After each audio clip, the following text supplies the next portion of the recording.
Ladies and gentlemen, boys and girls, welcome to NerdPod Generations episode 149. As always, I am one of your completely moronic hosts, Steve Taylor, along with the lovely and patient Al Judson. Hello, sir.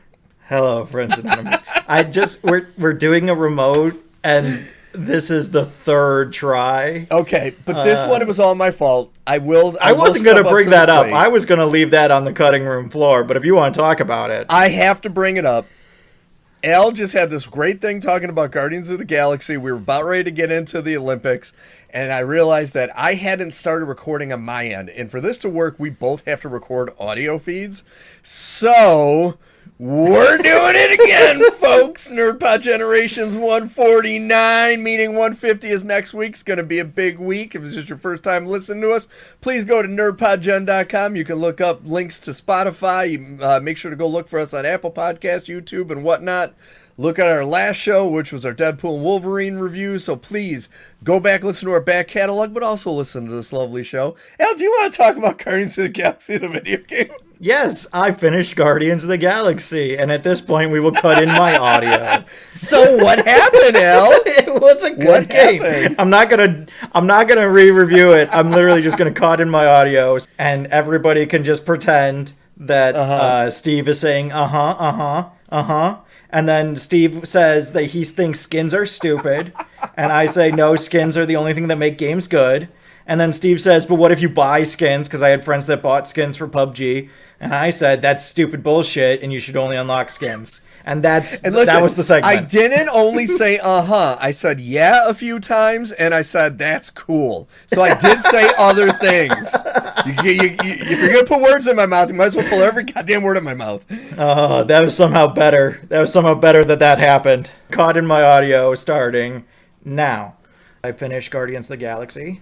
So that is done. It was very fun. I like the ending a lot. It had 2 spoof endings where the credits would start to roll and then the characters would start talking and all of a sudden you're in another fight scene. And then the credits start to roll and the characters start talking and you have to make character decisions for Star-Lord for the last time. But it was fun. It was fun. It was enjoyable. It was a good romp, all things considered. I like the additions that they made to the canon. And I like just how they got to where they got to. I thought it was a really fun game, and I would highly recommend. Plus, it has a New Game Plus. I will say, the New Game Plus, you unlock a ton of costumes for Star-Lord just by doing the New Game Plus. And I really would have liked to have had some of those costumes during the first playthrough of the game. There really isn't any need for me to not have those costumes or to have them only unlock at the end of the game. Oh, costumes are all for me. That's part of the fun. I need to have multiple skins. Everything has to be a reference to something. The great thing about this game is that they actually give credit to the artists that designed the costumes.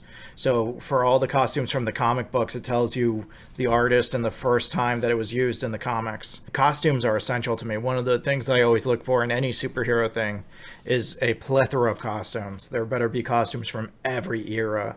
Everything better be in some way referenced and homaged, because that's part of the history. You got to do it. I'm talking solely about unlocks. There's no money spent unless it's like I bought costumes for Spider-Man because they were $5, and it's like, okay, whatever. It better be something that you unlock by playing the game.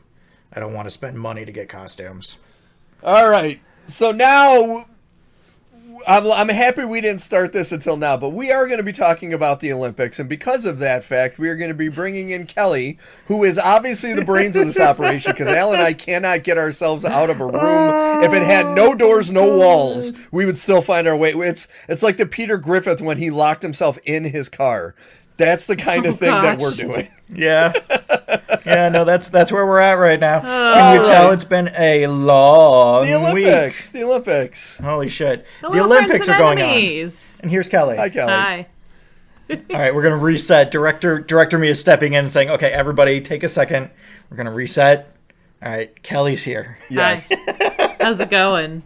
How's it going, guys? How's it going, dude? Oh, it's going. Yeah, so I rather insistently was like, hey, let's get Peacock for the month that the Olympics are happening. And we've been having it on pretty much nonstop. Yeah, which has been great for the days that I have been working from home this summer, which has been quite nice. No, it's been great.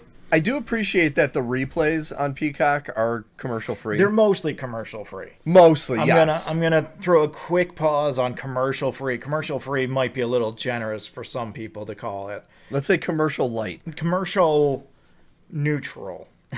Neutral. I think that works the too. way that it seems to work, and I might be talking out my ass, but my experience has been that it's commercial free for everything except for broadcast sports. And then because the contracts with broadcast sports, they have to have a certain number of commercials airing regardless. So there are still commercials even if you're commercial free. But what I do appreciate is that for a lot of the programming that's not live, they'll either take the commercials out, which is what they did for the opening ceremony. So if you watch the opening ceremony, it just has no commercials in it anymore. It just cuts right to. But they also have these drone shots of Paris.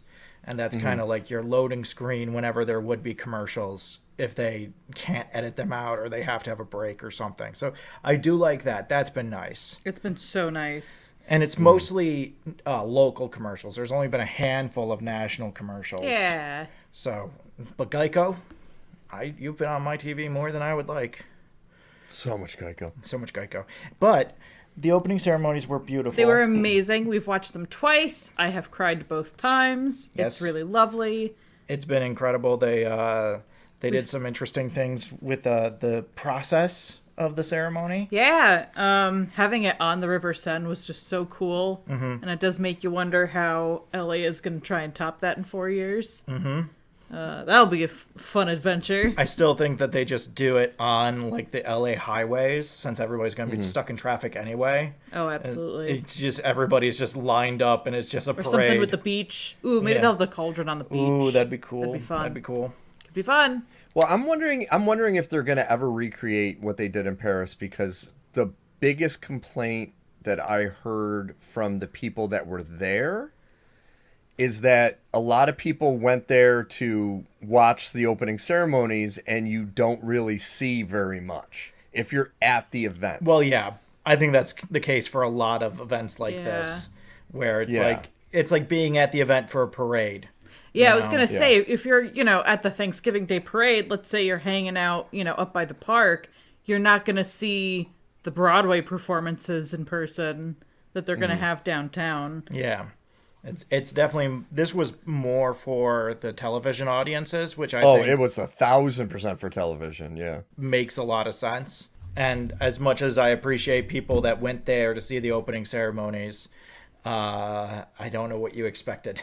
And it wasn't as cringy as some opening ceremonies. no, have it was been. really nice. It was really, really nice. There were a few moments where I kind of looked at it half-eyed, being like, "Oh, that's an interesting choice. That's odd." The whole thing with Assassin's Creed took me until you described what I was looking at. I'm pretty sure that's what the reference was. It makes the most sense why there would be this Assassin's Creed guy running around the city. Yeah. It's the only explanation that I can really accept. So for folks who are maybe confused, one of the Assassin's Creed games takes place in Paris, and they took some really high-res scans of Notre Dame when they were making the game. So when the fire happened a handful of years ago, they were like, hey, we have all this data on the construction of the building. Here it is for your reconstruction efforts, and it has been Isn't Ubisoft greatly French? appreciated. Yeah. Ubisoft is also a French company. I will say the Minions portion of the show went on a little longer than I thought it would. Yeah, Even though, Yeah. again, Illumination it was is a a French big time animation. film. They probably just went to a bunch of people and they were like, "Here, you have 10 to 15 minutes. Yeah. Go." But there was some interesting stuff. See, I can honestly say the only thing I didn't like about the opening ceremonies, and it's because the thing I enjoy the most is seeing the parade of athletes and seeing them on the boats. I kind of didn't like Oh, that. I loved it. Like the artistic part I liked, but just on the boat, it didn't have that same. I don't know. There's something about it and I think it was mainly Je ne because sais they. quoi. Yeah, you know what I mean? It's like, of all the things I'm used to with typical opening ceremonies, the majority of it I could do without. That's the one thing that I realized, and it was after watching this, that's when I realized it. I'm like, I kind of missed seeing them walk out. But I mean, that's a small gripe for. I liked it because usually when you have them walk out, there's just a lot of look up, look down, look up, look down. You're not really paying attention. You're just like, who's out now? Okay. And who's out now? Okay. And who's out now? Even Mike Tirico on the broadcast was talking about how they would usually do trivia during the Parade of Nations and just come up with different things that each nation is known for. And they didn't do that because they didn't really have time. Yeah. The way that everything was spaced out, it wouldn't really work to have this like, here's a little bit about Angola, and here's a little bit about Macedonia. And so I did like it for that. And it was a nice change of pace. So here's an interesting question. What was your guys' favorite part of it? Because I'll tell you what mine is in a second. What was your favorite part of the opening? The horse on the river. Yeah. The horse on the river was so cool. The horse on the river, no doubt, was the best part of the entire thing. By far. I mean, I'm going to have to say Celine Dion just because the whole backstory is really incredible. See, I love the heavy metal part with Mary Antoinette. That was so freaking That was amazing, awesome. Steve. We watched it with my parents a few nights ago, and that came on, and Marie Antoinette was just standing there with holding her head in her hands, and my dad was just like, is that Marie Antoinette? I was like, yeah. And I pulled out, and he was like, oh, dude, wow. that was it's just we're just that going. was such a visual and audio stimulating part. I was like blown away. I was like, holy crap. And the heavy metal was awesome. Like, it was really good. I was wondering how did they do tech for it? I don't know. Right? The week before, how do you do tech I don't for know, that? because I do have to admit the lip syncing wasn't the best in a lot of the parts. And I had to be because of the rain, lip though. syncing there was. I know Lady Gaga was really singing. She was. But what I'm thinking is some of it's the rain. Because the rain, I felt bad that those poor people, they did so much work and then it just downpoured as they're doing. The pianos, the poor pianos. Oh my God, that piano Three guy. pianos sacrificed their lives. Yeah. So we could have this beauty.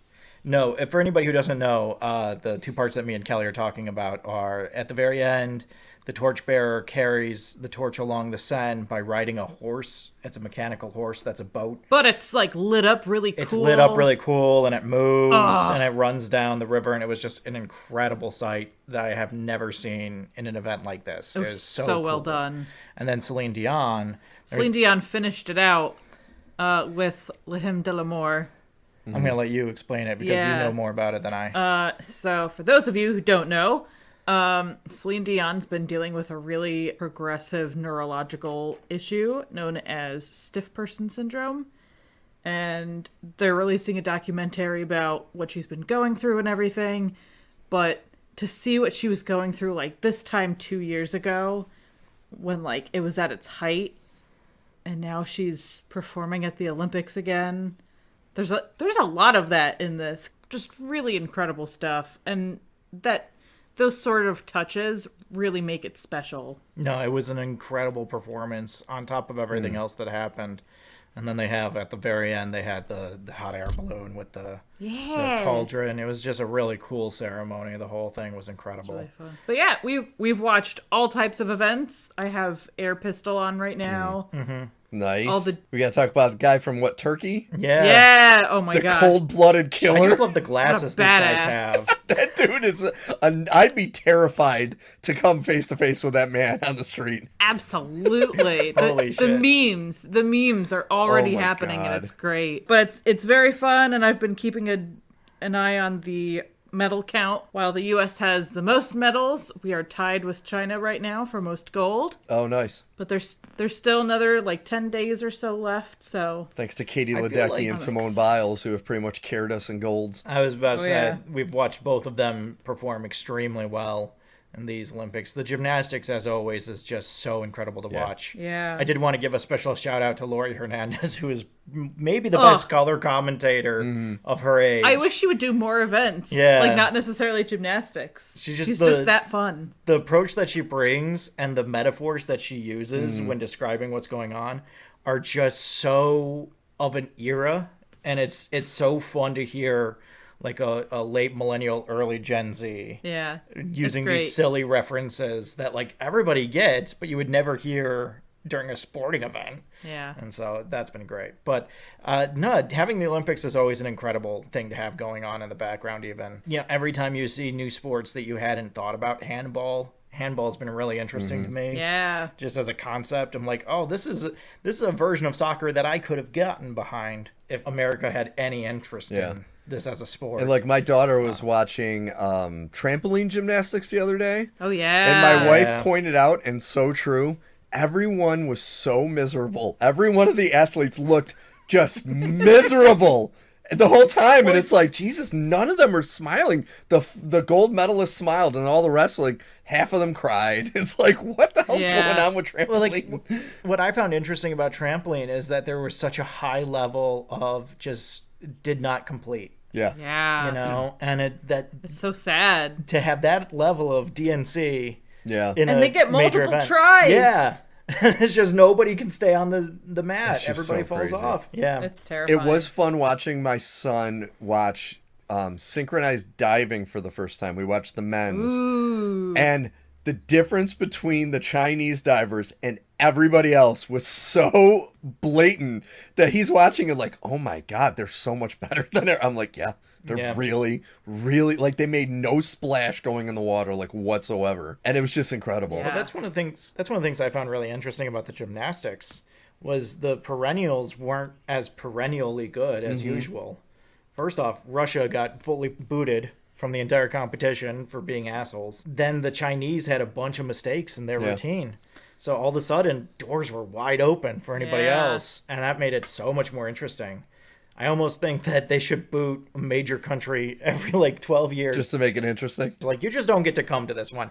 Let other people have fun, okay? Yeah, because this raised the back and forth between Simone and the Brazilian, right? She was the one that won silver. The Brazilian. And that became, like, the whole gymnastic kind of drama. Well, we got to see more of the Italian team. Yeah. That's a team that you don't really see in gymnastics a whole lot. So it was just really, really fun to watch this season. Yeah. I've really enjoyed the Olympics. It's awesome. And then we have, let's see, the artistic swimming and rhythmic gymnastics and sports climbing all start this week. Oh, I'm so excited for sports climbing. Breakdancing is going to be kind of toward the end, but very much looking forward to that too. I really can't wait That's to watch gonna be breakdancing. awesome. I'm so excited. Yeah. There was a moment on Peacock you can do multi-view where they have multiple events playing on the TV at once. It's the NFL Red Zone. It's great for nice. ADHD. Have they started speed climbing yet? No, that Tomorrow. starts tomorrow. That's tomorrow. Okay. I can't wait to watch that. I fucking love speed climbing. That's freaking awesome. Speed climbing's insane. At one point we were watching a bunch of different events, and it looked like they had a bunch of breakdancers out. And for a second, I was like, "Oh, is there like a team breakdancing competition as part of the breakdancing thing?" And it's just earlier than regular breakdancing. No, it was a halftime show. The halftime show is also an Olympic event. It was a halftime show at the basketball game between Greece and I think Czech. Oh, Jesus. That's crazy.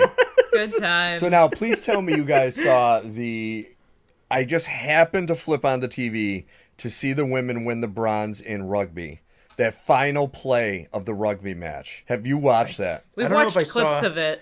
I don't know if I saw the final play of the rugby I do want to match. watch the whole game at some point. Yeah. It was literally, they needed a miracle, like, full field play to win the bronze. And this one woman, I can't remember her name. Lana Mayer? She broke out of like 2 tackles and Yeah. just went the whole length of the field and won. And the Australians were like, what happened? No, she's becoming a sensation online. Yeah, she's incredible. Oh, she was, I mean, it was like watching Derrick Henry. Like, they were bouncing Yeah. off her, and she was just like, "Bonk," gone. It was unbelievable. I love seeing all these sports that we don't get to see because they don't have a high interest in America. Yeah, no, because we suck. Then you have moments like when we were playing, who was it? It was some North African nation. But we got absolutely trounced in soccer. Yeah. Like, just trounced in soccer. It was just embarrassingly bad. And I was like, and this is why no one cares. There it is. Because Josh Allen and Derrick Henry play football. They don't play football. Yes. If they played football, maybe we would care. But they don't. No. So here we are. I do think Josh Allen would be a better football player than a football player. You better hope not for the amount of money you're paying them. It's too late for that now. But we will have an NFL preview in a few weeks, folks. Yes. So That's coming. hold on for that. But did you have anything else? That was it. Yeah. It's been a lot of fun. We've really enjoyed it. Can't wait for more. Can't wait for more. I'm so excited for climbing. If you haven't watched climbing, watch climbing. Watch the sports climbing. Oh my Watch- gosh. It doesn't matter whether you watch bouldering, whether you watch the tether, whether you watch lead. And speed. And speed. Speed is so cool. Speed is the craziest sport I've seen this decade. I can't wait to see the subscription numbers of Peacock go down when the Olympics are done. Everyone's gonna cancel it. We were joking that we haven't watched all of our dropout regulars this week because we've been too busy watching the Olympics. And so like you're watching Samurai should be like, oh, yep, there go the Olympic numbers. And they'll come back. They'll come back in 2 weeks. Yeah, they'll be back. Don't worry about it. Well, thank you, Kelly. Anywho, right. Thank you for joining us, Kelly. Enjoy the rest of your show. Oh, God. Do we Thank have to you. keep I love talking you. about what we got to talk about now? Well, there's this funny little thing called SDCC. Oh, my God, folks. We got to talk about all the news that came out of Comic-Con, including the most cringeworthy of newses. Do you want to start with that, or do you want to build to that? I think I kind of want to start with it. I think we have to, because like while we could build to it, it's gonna be in the ether the entire time. And it's been hanging over me for days. Well, exactly. Like the funny thing is, a little peek behind the curtain, we were doing the Deadpool and Wolverine review while Robert Downey Jr. was taking off his Doom mask. Yeah, we had no idea. Like it was almost at the exact same time. Yeah. And so it was one of those things where we finished the show and I logged online. I was like, we could have done a live stream for like 4 hours today with everything that was going on. So yeah, Robert Downey Jr.'s back. Oh my God. He's that one guy, he's back. Not just him, the Russo brothers. Well, that I'm less upset about. That I'm fine with, because the Russos were behind camera. That to me is funny. They were, but it is funny to me. Well, they were behind except for when they were in their own movies. Like they want to be the next Peter Jackson. Please, Alfred Hitchcock. Well, that's true. The part that kills me about that is these guys who build and have their career based on one property and then try to get away from it and then just bomb hard. And then they're like, please take us back. I'll come back. I'll do it. I'll do the thing that everybody knows me for. Because the amount of money they're probably going to get to do these 2 movies, since they're doing the next 2 Avenger movies, that alone has got to just be astronomical. I will say, it does seem like the Russos are better at playing in the toy chest than they are doing Red Notice. Gray. Did they do the Gray Man, or that wasn't them? Gray Man, that's the one I'm thinking of. Yeah. No, they're not great outside of the MCU. Cherry is a good movie, but it's not like an incredible movie. There were some really, really powerful moments in Cherry. Credit where credit's due. But that also wasn't an action movie. That was a pathos-driven crime movie. Yeah. About addiction. So like very different. Yeah. Very different worlds. Super different. If you ever want to see Spider-Man strung out on heroin, watch Cherry. Anyway, Robert Downey all right, Jr. So Robert Downey Jr. Funny that this happened when we were doing our Deadpool and Wolverine review, because when we were reviewing it, we both kind of had that same... You have to learn the right lesson from this. This is a one-off. This is not going to fix the MCU. And Kevin simultaneously was like, no. And what do? They make the worst play that you could possibly fucking make by making Robert Downey Jr. Dr. fucking Doom. You know what makes me the most crazy about it? Mm-hmm. Is that if we're recasting anyway, because silly me, I thought we were staying away from recasts. I thought we wanted everybody to play one character or like one body group character of like Lashana Lynch plays Binary and Maria Rambeau, but like it's kind of the same person. Yeah. Mads Mikkelsen is right there. And all he was in is that shitty Doctor Strange first movie, and he's the perfect Doom. So if we're recasting anyway, instead of doing so dumb. the Superior Iron Man run, whatever it was that they did, where Doom and Iron Man swap bodies, and I hate this, man. I hate this. This sucks. Well, and it's not, and you didn't even have to do Mads Mikkelsen. Somebody had pointed this out online, and it truly would have probably been perfect casting. I'm going to mispronounce his name. Nikolai Coster-Waldau. Waldau. He played Jaime Lannister. Yeah. He would have been perfect. Yeah, he would have been He has good the too. look. He has the age. We've seen him act against Pedro Pascal on Game of Thrones, and they were really good together. There you go. And he's a great actor. He would have been perfect. Why the fuck are you taking the #1 hero of your universe? Everyone. He sacrificed himself to save the fucking universe. He is the reason the MCU is around. And you're going to bring that actor back as the fucking big bad of your next... It's dumb to a point that I was speechless when I saw it. I didn't know what to say. It's really shown what the fan lines are. Because there's really just two camps on this. I haven't seen anybody who's kind of in the middle on it. The only people I've seen are filthy casuals, and I will call them filthy casuals here. I try not to use filthy when describing them, but they are filthy casuals. And they love it. The filthy casuals who don't have any stock in this and just kind of come by and see what's going on with Marvel every once in a while, they love it. They think it's the coolest, most fun, excellent thing. They can't wait. They're so excited. And then you have everybody who has actual stock in this shit. And all of us are looking at our Tesla stock just cratering. And we're just like, man, we're fucked. We're fucked. They didn't learn anything. It's like, this is like the Star Wars sequels. The people who really cared about it said, wow, these are shit. And the people that could give a fuck and just wanted something fun were like, oh, it's so great. Rise of Skywalker's the greatest thing ever. I love new Star Wars. New Star Wars is incredible. And it's like, that's what this is. But this is also proof that Marvel knows that they have literally fucked everything up, and the only way that they think they can fix it is to bring back the man that literally gave birth to the fucking MCU. That's the worst part, is the deep, potent teenage boy scent of desperation that's coming off of this. Oh, huge desperation. Like, this is an incel level sense of desperation coming off of this from Marvel. Of just like, God damn it. You put yourself in this position. Why would you do this? Why would you do this? You have so many things that you could be doing, and so much money, and so much time, and so much patience. And this is how you're going to revive everything after everything that happened? This was like the one out that you guys even had. Because this is to get rid of Kang. Kang Dynasty is no longer on the map. That's gone. It's off the map. They're not making that movie anymore.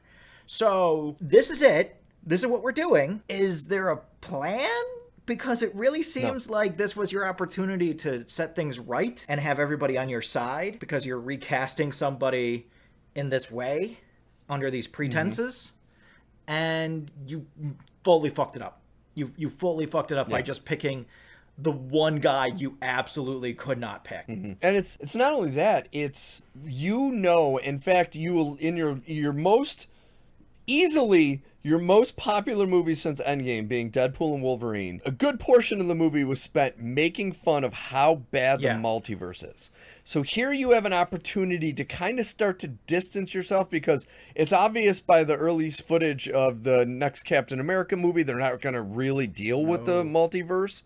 So it's like, okay, maybe start leaning away from it and distancing yourself from Kang.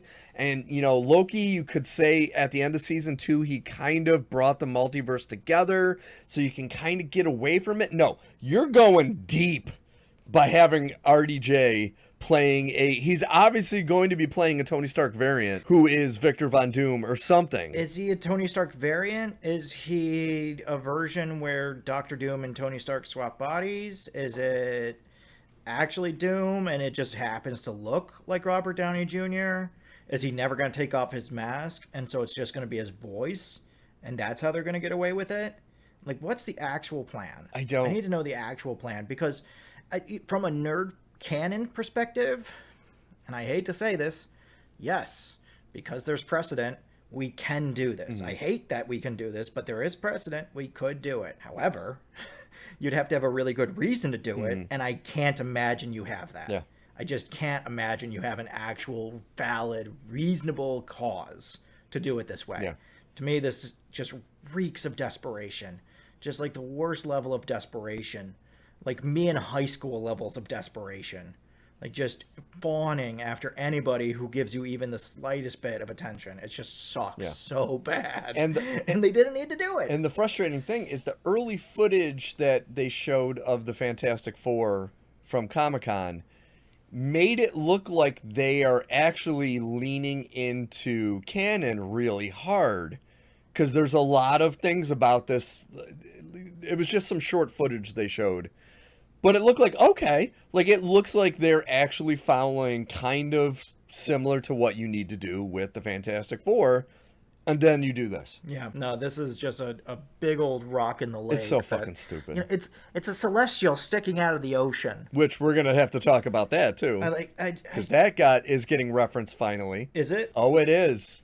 but you're not going to like it. Oh, how are they referencing it? I haven't seen this. Okay, so are we ready to move on to Captain America? Brave New World. Not Brave New World. Okay. They have confirmed that that's how they're going to introduce adamantium into the MCU, is that it came from that celestial sticking out of the ocean. Fucking dumb. You don't need to do that. You don't, but that's what they're doing now. But adamantium is an alloy of vibranium and steel. It's what happens when you take Wakandan vibranium and regular old-ass steel, and you melt them together and you combine it, and it turns into adamantium. This isn't some crazy scientific off-world thing. This is something that you can make in your backyard if you have the right ingredients. And why? Again, why? To what end? For what possible reason? It makes no fucking sense. You've made this so much more difficult than you need it to be. They did. All you need to do is cast the right guy. All you need to do was just follow the canon. Yep.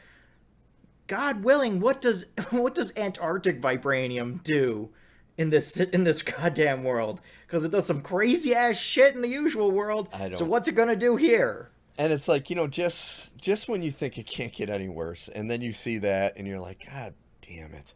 And then like Jesus fucking Christ. Even you see a little bit of footage of the Red Hulk. Thunderbolt Ross turns into the Red Hulk during the press conference. It's gonna suck. It's gonna be bad. It's gonna be bad. It's gonna be really bad. At best, it still has to look like Harrison Ford. Yeah. So this isn't gonna work, guys.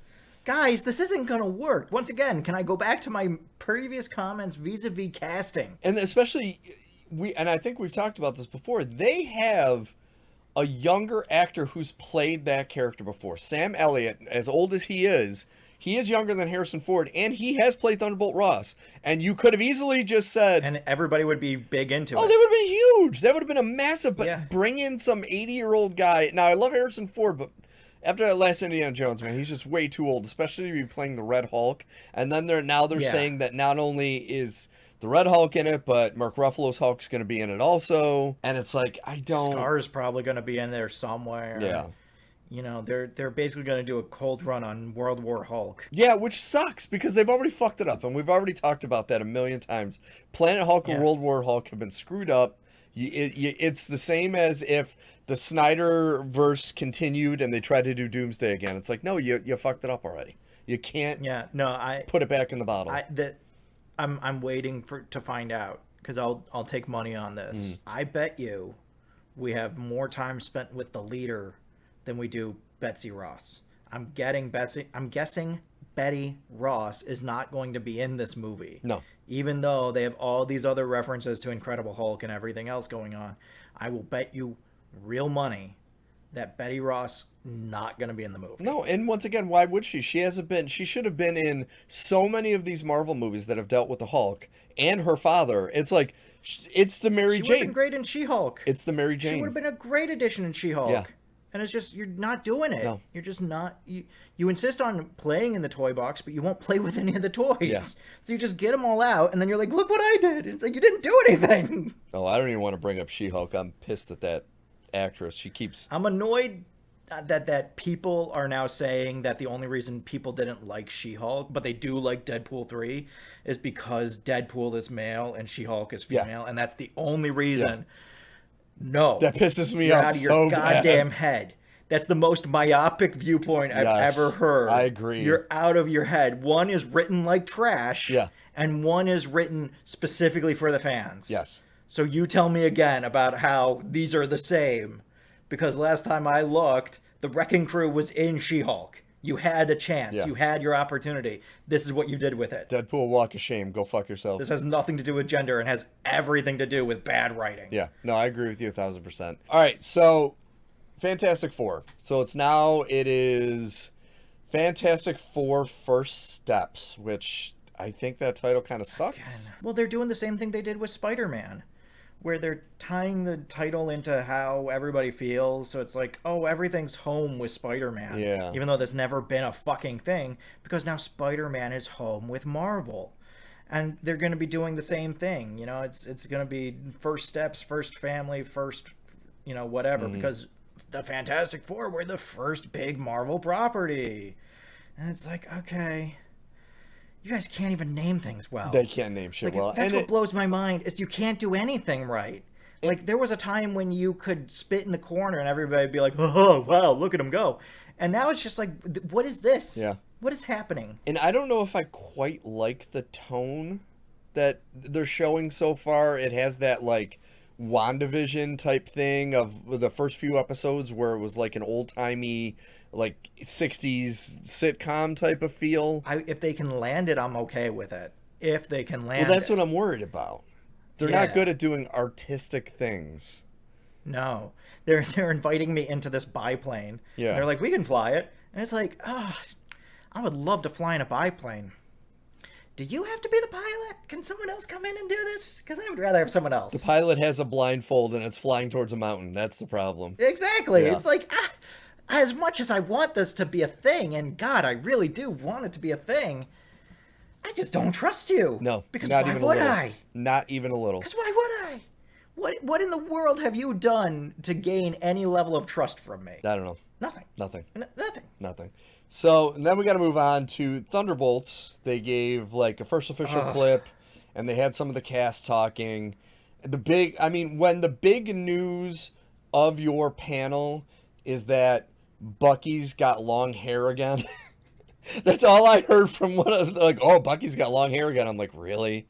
If that's Jesus what you're Christ. leaning on, you're fucking in trouble. Well, like, I have a lot of questions. I have several questions. First and foremost, Taskmaster was such a success that you're bringing her back. Yeah. Just a wild, wild success that we absolutely needed to revisit and not just leave buried in the ground as a giant fucking failure. But now, are they going to? That's the question. Are they going to try to do like this is a different Taskmaster from a different universe, and this one is how Taskmaster should really be? Fucking better. And if they do, they better get him a better costume or her a better costume. It can still be a woman. I don't care about that. That's not the problem I have with it. The problem I have with it is that you just destroyed the character. Yeah. The same way you destroyed Echo. It has nothing to do with the gender. It has everything to do with the fact that you wrote the character so poorly that they don't even resemble the actual character. And you could get someone like, get some kind of comedian, some comedic actress to just say, you don't have to do the stunts, but play the character and do the voice and be Awkwafina? the Deadpool, the female Deadpool, pretty much. That's PG-13. Awkwafina. Yeah. No, fuck you. Awkwafina. Shut up. I can't believe you just said that. No. I'm glad you're on board. Awkwafina is the right answer. I said we're recasting within universe anymore. The rules don't matter. Awkwafina. I said comedic. She's not funny.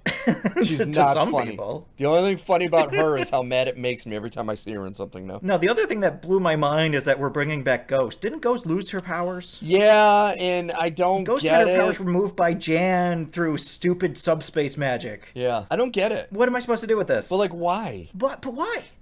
Like, that's the other thing. There's an entire cast of actual Thunderbolts that have more credibility than this B squad you're putting together. Yeah. Of characters that no one remembers and no one cares about. I love David Harbour.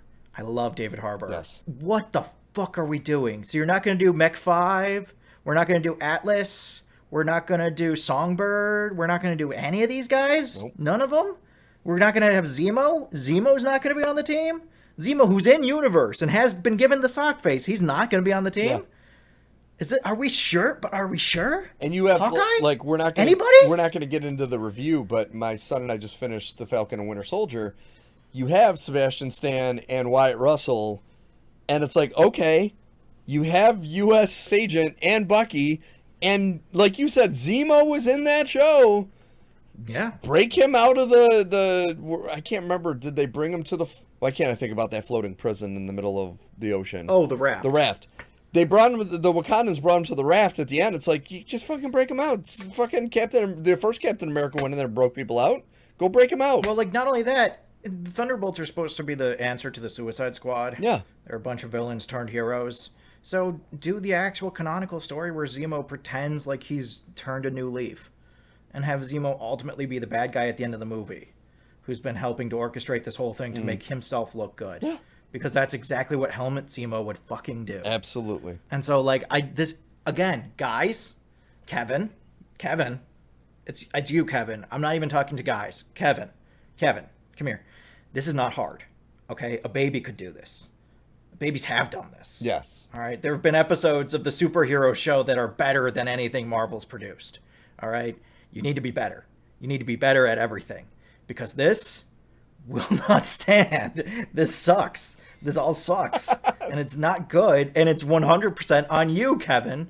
So fucking stop, or else I'm gonna leave you home alone, Kevin. Fucking Kevin. So I want to bring up, I didn't know however many things you wanted to talk about other than what we just discussed. There were a few trailers from Comic-Con I wanted to bring up, but that was really it. I didn't have much else to say. Okay, there's one thing I want to bring up when we talk about the trailers. Did you see the clip from season 3 of Strange New Worlds where they all turn into Vulcans? Oh, I can only imagine. It is so incredible. I saw that Nurse Chapel posted that she had Vulcan ears. Yes. I didn't see any context for why. The clip made me so happy for season 3 because, we were kind of concerned, can they continue along this path of being great? And it's Pike and Chapel and a couple of the other members have to, kind of what's happened with Spock where he took a serum to become Vulcan. Or remember that from season 2, I think it was. So they all take it and they all become 100% Vulcan, and they're making fun of Spock because he's only half Vulcan.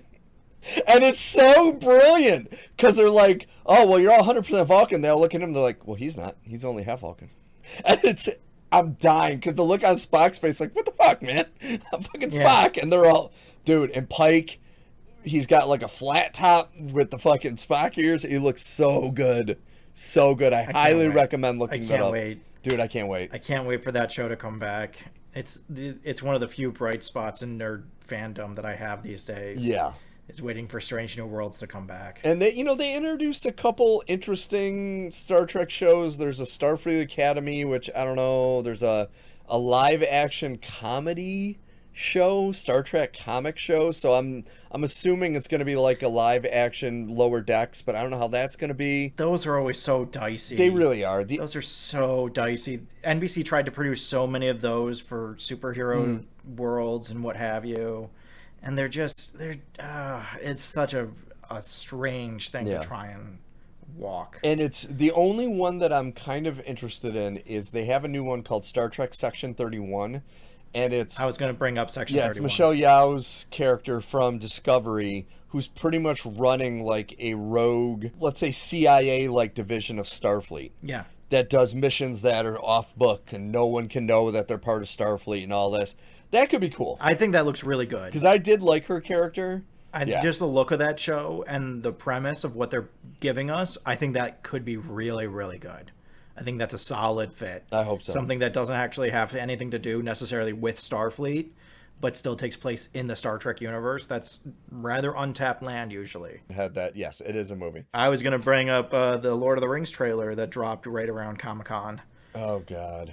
The Rings of Power, which my overwhelming sense coming out of that trailer was like, okay, this looks like it could be really good. Is it going to be really good? See, they have so much ground to make up. Like, to me, did they learn from season 1 and the criticism they got from it?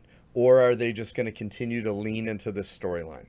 Yeah. Because, like, if it's like season 1, I'm going to be so disappointed. Well, we just seem to be wandering in these Middle-earth wastes of just, like, we can't seem to figure out, are we following canon? Are we inventing stuff? Are we kind of inventing stuff to fill gaps in canon? If it's that third one, that's fine. Yeah. If it's just straight invention, that gets real dicey. You have to really prove it to me when you do that kind of shit. And I want this to be good, but you said that Isildur died last season. Yeah. So I'm just like, what do you want me to tell you? That it's going to work? I can't tell you it's going to work because everything I've seen so far, it looks great on paper. All of it looked great on paper. But then when we actually got the reports in, it's like, there's some just really devastating decisions being made here. But then you also got to be concerned anytime they're like, hey, guess what? Tom Bombadil's in this. And they just throw out names. It's like, okay, you got Tom Bombadil in it, but what about the story? Like, are you going to get it right? Are you going to get it right? Exactly. You have Eagles in it. Are you going to get it right? You have the Men of Numenor in the last season. Didn't really get that one right. No. So I have to wonder, you can tell me of a Balrog. Do you actually have a Balrog, or do you have a Balrog at the last 5 seconds of the last episode? But that's 5 seconds of Balrog. That's what I'm saying, man. It counts in the sense that, yes, you did get the paper in. It was supposed to be a 300-word essay, and you wrote about 30 words on a single sheet of paper, and it was 5 minutes late. Yeah. This is technically an entry. It's not a good entry. It's not going to win you gold stars. See, that's my problem with the Tom Bombadil thing. They got to have him sing. Yeah. And the songs have to be good. Yeah. It can't just be some, like, niche little, oh, let's have him sing once and make it just, like, a song just to make everyone happy. It's like, no. You need to nail that. You know, once again, I know we've discussed this before. Your mother and a lot of the Lord of the Rings book lovers didn't like the movie because he wasn't in it. It's like, okay, well, now you're going to put him in something. You better fucking get it right. Well, not only that, the premise and argument for why you take out Tom Bombadil still holds weight. Yes. The reason you take Tom Bombadil out is because he breaks the canon. Yes. He takes all these rules that we have firmly set, and he says, fuck the rules. Yep. I'm beyond the rules. And you're just supposed to be like, oh, is he going to be coming back at any point? Like, can you imagine if the people that talk about Fly You Fools and the Eagles, if they knew about Tom Bombadil, it would rock their brains. Yeah.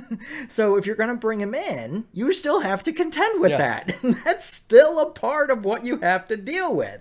So how are you going to do that? I wish I had more faith that you had answers, you know, because I don't think you do. I don't think they do either. I think you do.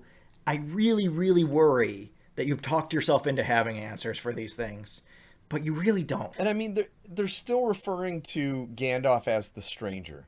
Yeah. Everybody knows it's fucking Gandalf. Just start calling him Gandalf. Yeah. You might as well have him start meeting up with the wizards, the Maiar. The Maiar. You know, like that would be a better storyline, is him finding the other Maiar and putting things together that way. But like, are we going to do that? No, probably not. No. So he's going to be hanging out with the Harfoots, just walking around with the pre-hobbits. And you're going to be up there. I just don't get this. I want this to work. I really want this to work, but I just look at it and I don't have any reason to believe that this will work. I agree. Because what have you given me? What have you given me to put my hat on?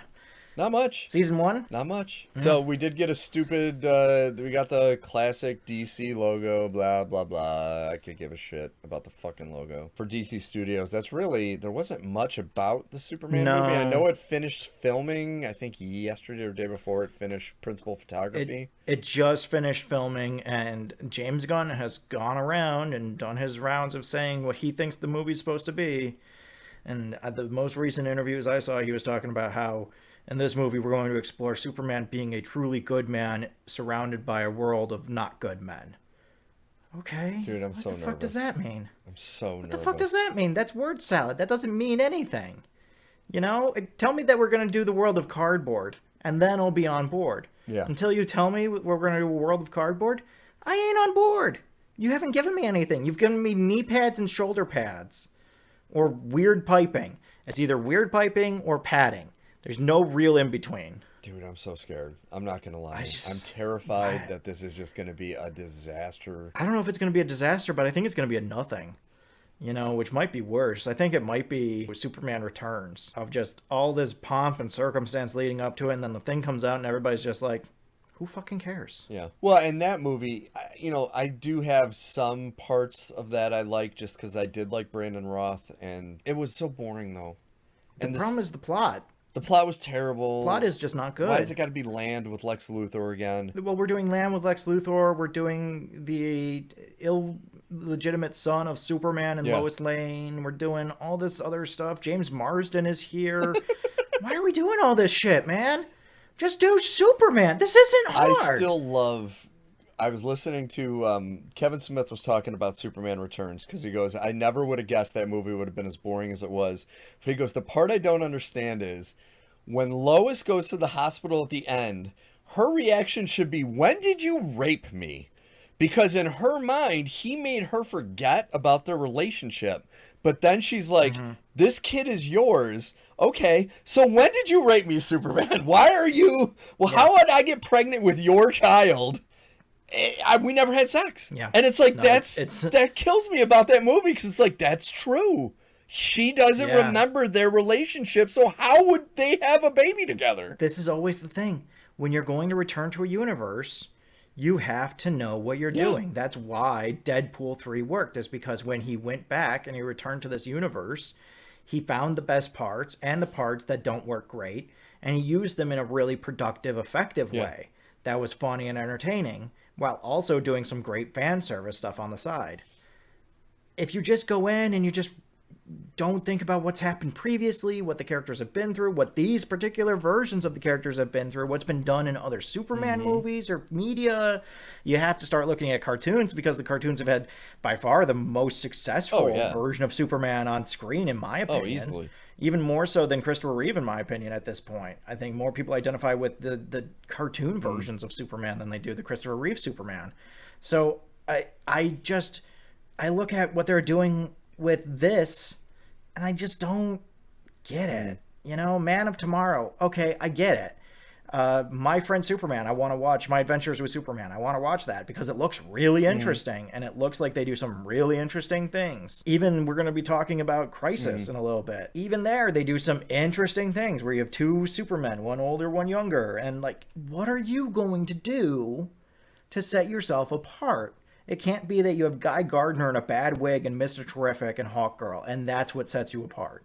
It has to be something to do with Superman and who he is as a person. It can't be that Clark Kent gives himself a perm every time he goes between Clark and Supes. Like, you gotta give me something. That's funny. That's true.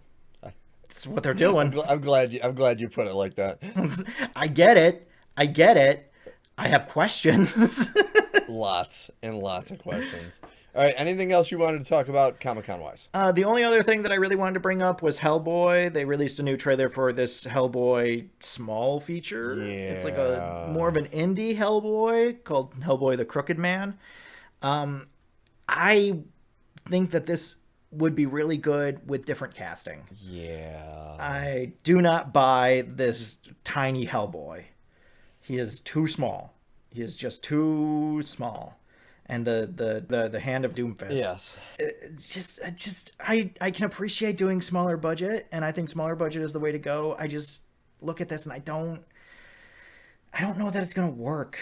I think it's gonna have to be one of those things where you have to be like, okay, so Hellboy doesn't look like Hellboy. He's missing about 200 pounds of muscle. And there's no one else from the agency with him. It's just Hellboy. And there's not really going to be a whole lot of superheroing. It's going to be more of a horror movie with Hellboy in it. These are all interesting concepts, but I just don't know how they're going to align in a satisfactory way. Yeah. And it's like, you know, and I think the problem Hellboy's always going to run into is those first two that Del Toro directed were so great visually and stylistically that it's tough to reboot that character without having that charm. Yeah. You know, I appreciate like an R-rated and a violent or even a scary, but that's the reason why the David Harbour one didn't work, is they leaned too much into CGI. And Mila Jovovich, I'm sorry, she should not be in a fucking movie again. I nothing against her. But it's like, dude, you had a bad villain, you had too much CGI, you got away from what made, like, the troll market in the second Hellboy is so incredible, and it's all practical. And it's like, fuck. Well, that's the thing, is that they still have a giant CGI monster in Hellboy too. Yeah.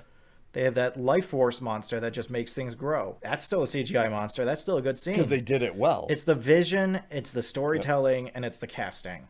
And it's, if you don't have a good director, if you don't have the right people behind it with a good vision who are excited, this is the same thing we talked about with Deadpool 3.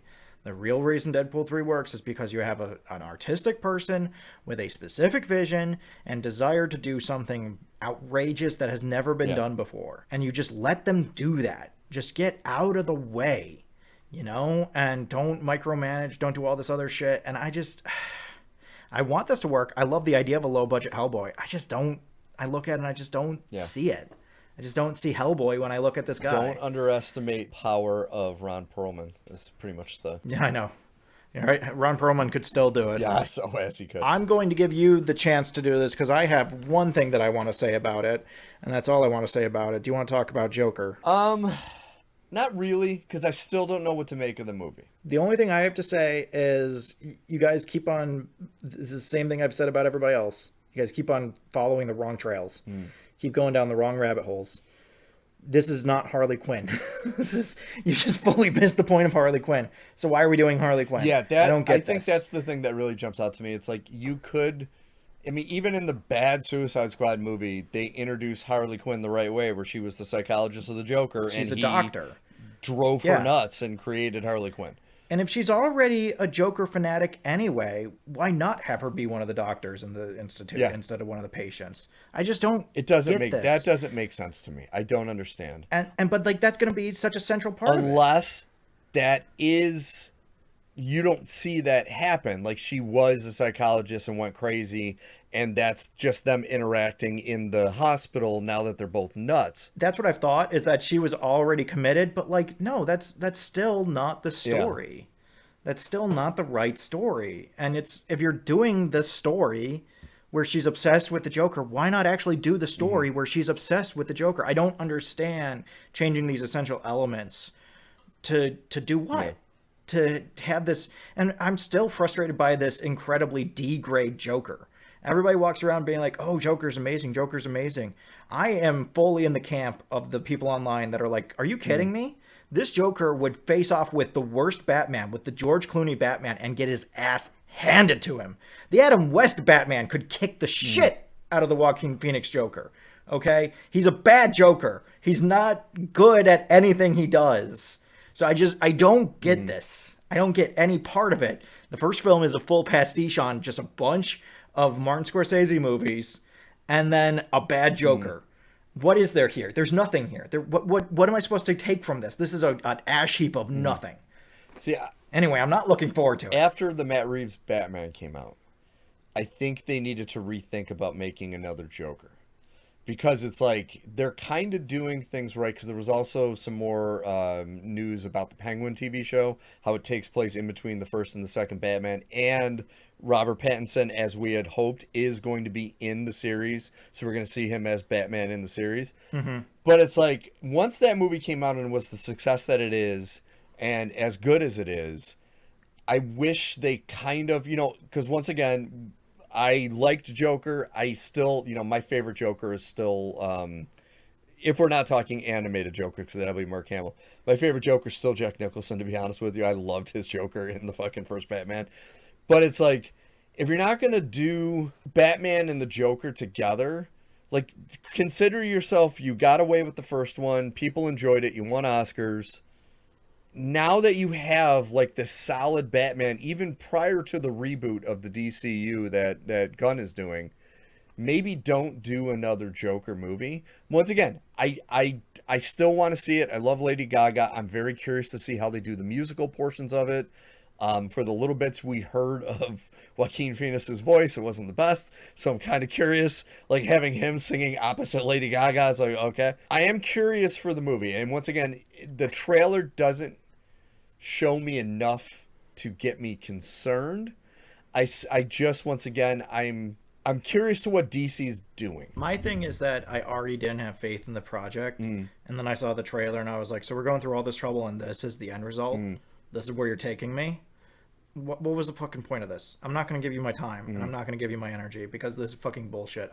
I saw the original Joker under protest, and unless you make me see this one, I have no intent of seeing this one. I don't think this is one I'll actually see in the theater. I think this will be a rental when it comes out.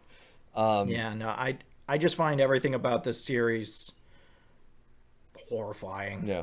From the adaptative choices to the incredibly, almost offensively stolen filmmaking tactics. Todd Phillips is not a good director. Watch Hangover 2 and 3 and tell me that Todd Phillips is a good director. Well, you just got to redo the same thing.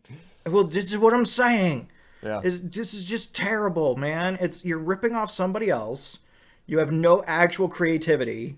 Is this going to be a jukebox musical? Because that's the only way that I think this could work, is because you would use popular music because that's your thing, right? You just take everybody else's stuff and you turn it into something new, even though it's not new in any capacity.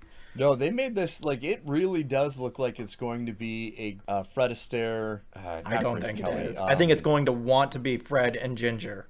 I think it's going to Ginger want to Rogers, be Fred and Ginger, but it ain't going to be Fred and Ginger. That's the tone I got from that trailer, is a Fred and Ginger movie. I did not get that tone at all. I got the tone of desperation, and just an effort to try and make something evil artistic.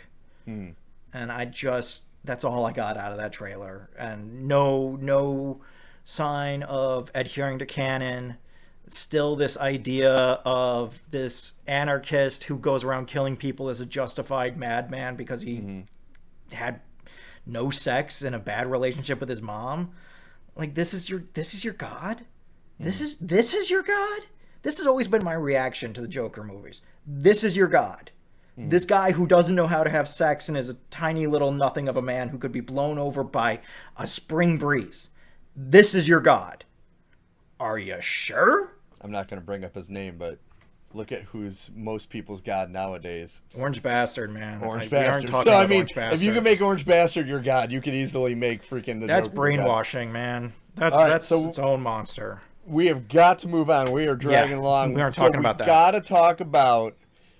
We already reviewed Justice League Crisis on Infinite Earths Part 1, and we have watched 2 and 3. Yes. And I think you would agree with me on this. Some of our concerns with 1 and where they're going to go with the story, they did a great job landing the plane. I think so. I still had some issues, but It's not perfect. I definitely feel like this is more developed piece than anything Marvel has done in quite a while, as far as really embracing the whole universe aspect of it. This did it in ways that Marvel has never done it. It wasn't clean. There were a lot of gaps and holes here and there that you kind of have to walk around. And I'm still not in love with the animation. The animation is Not my fine. favorite. It's fine. It's not incredible. It's not as good as something like Invincible or even the previous DC movies were. It's not bad. I've seen bad animation and bad animation style, and this is not those things. This is still very passable. I think the way that I would describe it is bland. It's very bland. Yes, that's a good way to describe it. There's nothing outrageously special about it. And I'm not, and I think the thing is I'm not quite sold on the heavy shaded outline of a lot of the recent movies. There's a thick black line for a lot of the character design. Kind of jarring a little bit, like it's noticeable. Something like animation. When you're watching something like Gotham by Gaslight, you don't really notice the animation. You're just watching a great movie. But when you start noticing the animation, it's like noticing bad CGI. It kind of took me out of it a little bit in some parts. But luckily, the characters and the story, and you know, they did the John Constantine and how he's connected to. I love how they did that. John Constantine is so good. It makes me. This is why I come to superhero shit. Is for the John Constantine aspect of this movie. With everything with the Psycho Pirate, that was its own thing, which was really fascinating. Going back and watching Justice Society and then watching this, it's really fascinating to see that progression of, like, you have this egg laid here that means nothing within the movie, but it will grow into something. And everything with Supergirl and the Monitor was, again, interesting. It was interesting. It was kind of a backtrack because you watch Legion of Superheroes and this is not even kind of glanced over. We see over the opening credits Kara's trek through space. Yeah. After leaving Krypton. So this whole thing where she immediately gets picked up by the Monitor and then leaves. I'm like, I'll take it. I don't know that it's earned. In a world where a lot of this is earned, I don't know that this is earned. I'll give it to you, but it's a weird choice. And it's that like pseudo relationship that they kind of had, where they kind of did the Beauty and the Beast thing, to where the Monitor had no interaction pretty much with anybody, and then all of a sudden she's on, and he wants to take care of her, and then I don't know, like that was all right, but once again, it was kind of Beauty and the Beastie to me, and I was like, I don't know if I really love this. And it was a big part of the second movie, was the whole relationship between the two of them. Well, there's this nice, juicy, like 20-minute preamble at the beginning of the second movie that's just this alternating between Psycho Pirate and Supergirl. And you're just seeing their backstories from this new angle. And unfortunately, the Psycho Pirate stuff is really interesting. It is really Supergirl interesting. stuff, you're like, but I have questions. And so Yeah. you're just, the whole time you're just like, but I have questions. And then you go back to Psycho Pirate and you're just like, this is fascinating. And then we go back to the monitor and we're like, but I still have questions. Can't I just stay with Psycho Pirate where I don't have questions? And I think that's one of my big problems about the second movie and kind of the third movie is this, just like you're saying, I wish they would have done more of Psycho Pirate, because I really loved the whole, like, the beginning of what created him and what he's done, and it was so fucking interesting. Well, it's a power set that you don't see a lot. Yeah. It's almost Professor X, but with emotions instead of just mind control. And it was really interesting because you don't see that a whole lot. And plus, he's talking to Dr. Fate. But like, this is where we start getting into some of these potholes that, because they don't have the budget or the time, we just don't get an explanation. Yeah. And it's that Dr. Fate gives Psycho Pirate the ability to walk between worlds because he needs to be prepared for the crisis to come. But we see Psycho Pirate do untold damage. Yo, horrible things. And so I'm just like,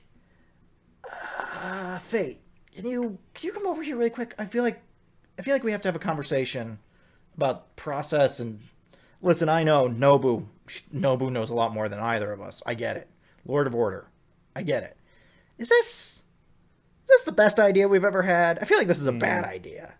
And so that was just like one of the first potholes of like, we don't really get an explanation beyond this is for the crisis to come. Oh, okay. Is he going to learn anything? No.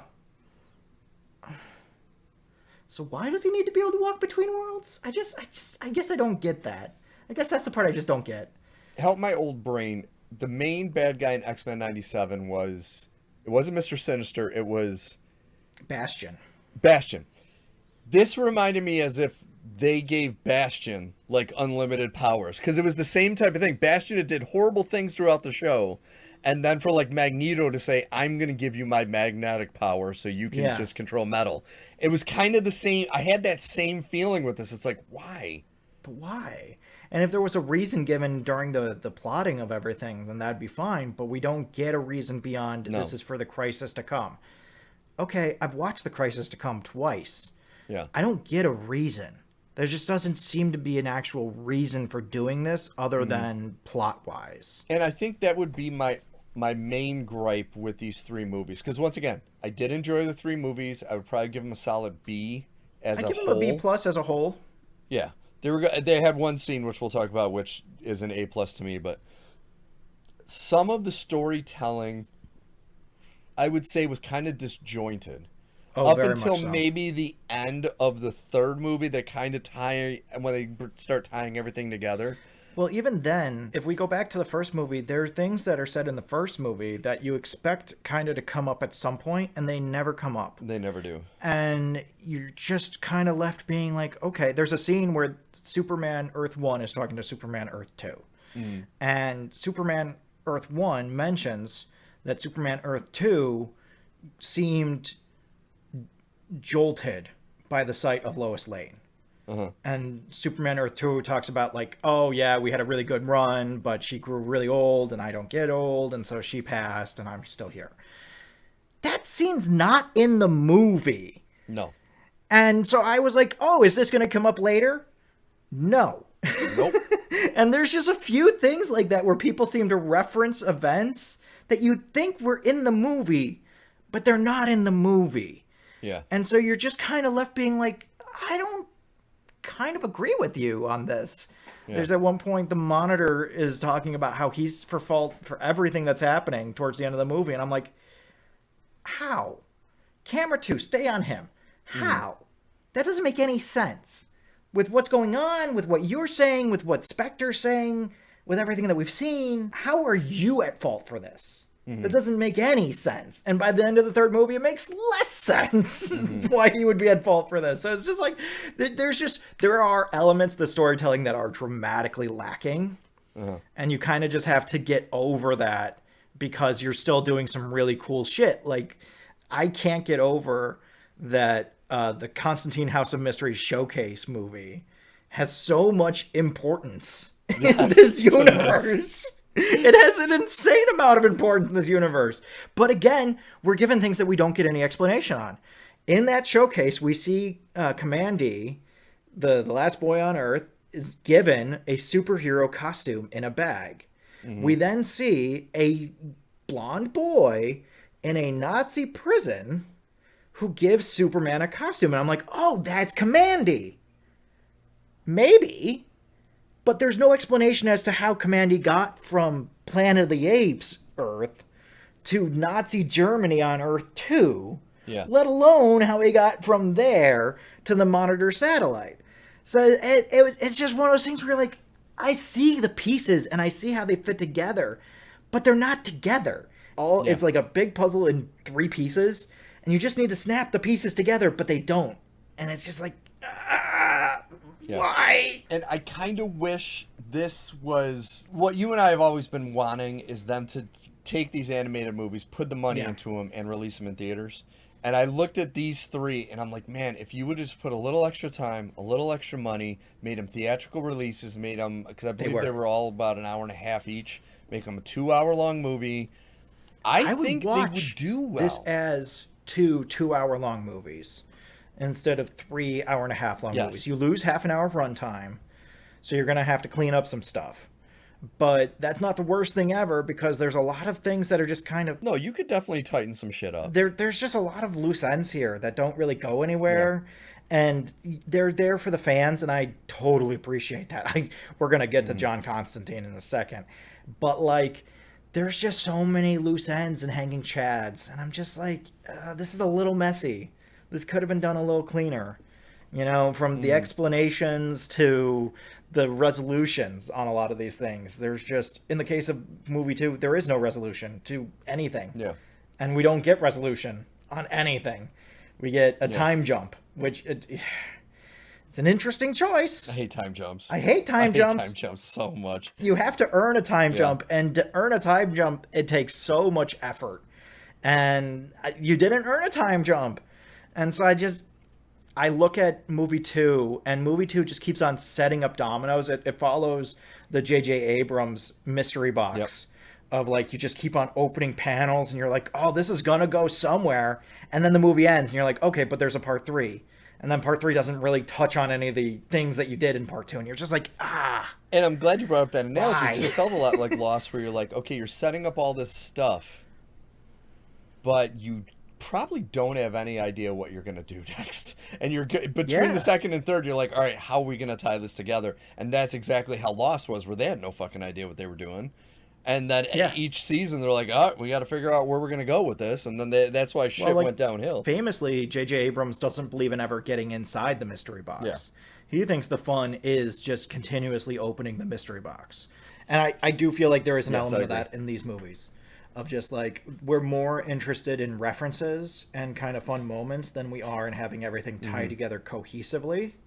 And some of those moments are worth it. Listen, some of those moments... Which, totally my favorite moment of any of these 3 movies, and I believe anyone who's a fan of the Batman the Animated Series, it's when they were showing the a la, like in The Flash, showing the different worlds being destroyed, and they get to the Batman animated universe, and it is the final performance of Kevin Conroy. It's Kevin Conroy and Mark Hamill as the Joker, and that right there was worth everything. I agree with you. I also agree with fans that are like, did you have to destroy every universe to get to this one? Did you have to destroy Justice League's universe? Yeah, the Batman animated series universe. That was interesting. I think we can get here without destroying these universes, me, myself. But anyway, before we move on to part 3, I did want to bring up the John Constantine stuff. Because that really starts in earnest in episode 2. And that is by far my favorite thing. And he was the quote-unquote mysterious old stranger. The pariah. Yeah. There's, in a lot of these Infinite Earth Crisis movies and pieces, there's a harbinger and a pariah. And so the pariah here is John Constantine. Yes. And not just John Constantine from this universe. John Constantine from outside space and time. And he keeps appearing to Green Arrow, right? He keeps appearing to Green Lantern, Green and a Lantern, few that's others. it. Flash. But, like, I just love... it's a little bit of a goofy scene when Green Lantern is fighting John Constantine. He's like, my name's not Green Lantern, that's my job. My name is John. And it's like... That was a little lame. It's all right. It's all right. It's all right. It's all right. John Constantine's here. The most important thing is that John Constantine is here. He's here, baby, and he's right here. And it's John Constantine, played by Matt Ryan, and it's here, so guys. good. It's here. And I just love John Constantine. I just love him. And to have it be so intrinsically tied to this entire other series of films is just one of the most outrageous, incredible things I've seen with superhero stuff. Marvel wishes they could do this. Marvel wishes they could pull this off. Because this is like Deadpool and Wolverine in a very similar way of like, we're just going to take a bunch of different pieces and fit them together. There was a bunch of cast-offs. And here, it's the resolution of one universe directly impacting the next. It's so good. It made me so happy. And John Constantine becomes this actual audience surrogate where he knows all this. He knows all these people and all these things and everything that happened and all this other stuff. So you really feel this connection with John Constantine as he's walking Batman through this scenario, because you also were there for all of this. And it's just so cool. And that's the thing. It's like, it is a payoff for those of us who watched all the DC animated movies, including the Justice League Darks and Apocalypse War and all that. It's like, this is your payoff. This is what's great about it. This is what you spent all that time and energy on. This is why even the ones that aren't good are still fun. This is why I was thinking about like how I would show it to someone. I'd be like, I'd have to start at Justice League War. There's really no way around it, because you could start at Apocalypse War, but you'd miss so much. You would miss so much. And you could start at Justice League Dark, but you'd still miss a lot. Yeah. And so Raven is an intrinsic part. Damian's an intrinsic part. That means you have to watch the Titans movies. Like, you have to go through the entire series to get everything that's happening and all of the gravitas of what's going on. To have that all tied directly into this universe just makes it so good. It just it makes you feel so special as a fan, because it really makes you feel like you're a part of everything that's going on. Yeah, no, I agree. I think the thing that bothered me a little bit about episode 2 is you really get to know the Bat family. They spend a lot of time with the Bat family. They spend a lot of time, but the whole Terry McGinnis as Batman Beyond, they don't really use him as much. No, and they brought back Will Friedle, and he plays Mandy and all this other stuff too. But like, I like Terry. I kind of wanted to hang out with Terry. I was excited to see Terry, and I wanted to see him do more. It's like, dude, you got Batman Beyond. Like we've seen enough. Because that's unfortunately the thing that's been missing in a lot of the DC animated movies, is they haven't done a Batman Beyond one really from the series.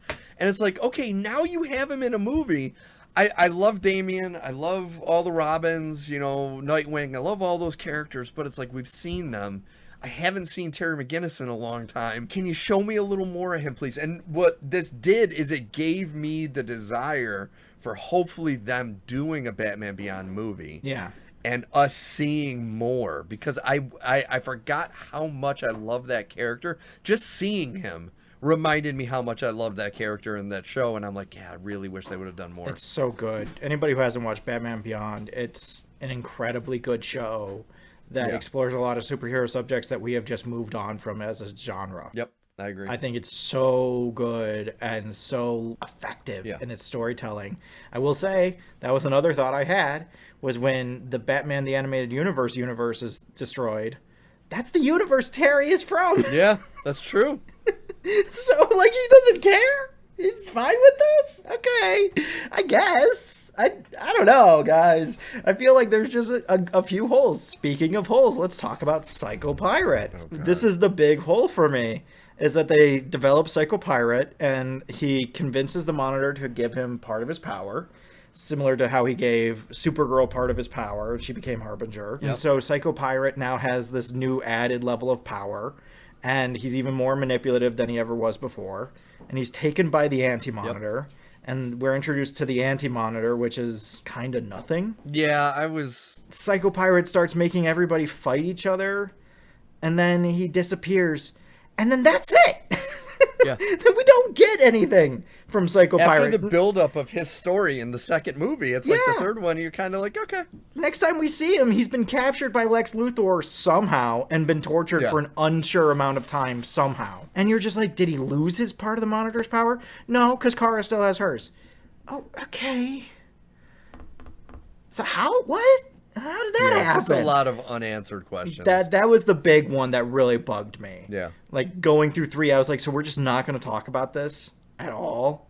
Because Yeah. 2 literally ends on a cliffhanger. That's true. Where Psycho Pirate has turned everybody against each other and now the Anti-Monitor has appeared.